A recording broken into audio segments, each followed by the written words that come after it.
Donc, je vais faire un court résumé de l'utilisation des différents boutons sur le Rodecaster Pro.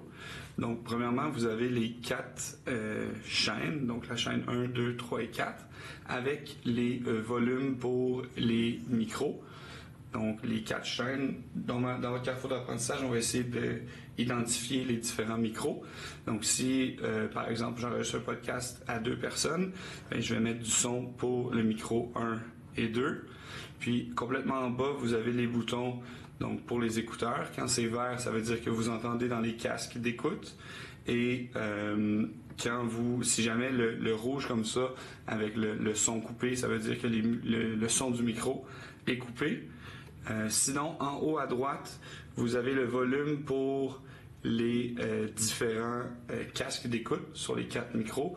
Et vous avez aussi un volume qui contrôle les 4 en même temps. Finalement, vous avez aussi 8 boutons qui permettent de faire des effets sonores sur le Rodecaster. Et pour enregistrer, il reste un dernier bouton qui est Record. Donc, lorsqu'on pèse sur Record, le bouton devient rouge.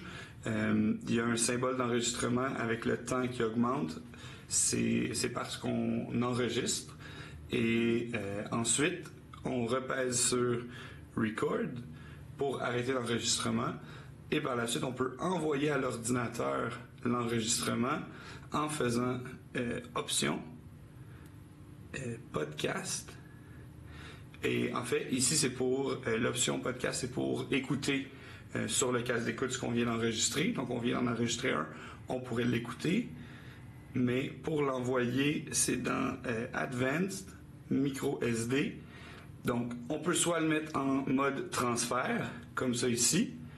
On a mis le Rodecaster en mode transfert. Donc là, sur l'ordinateur, on peut aller chercher le podcast comme sur une clé USB.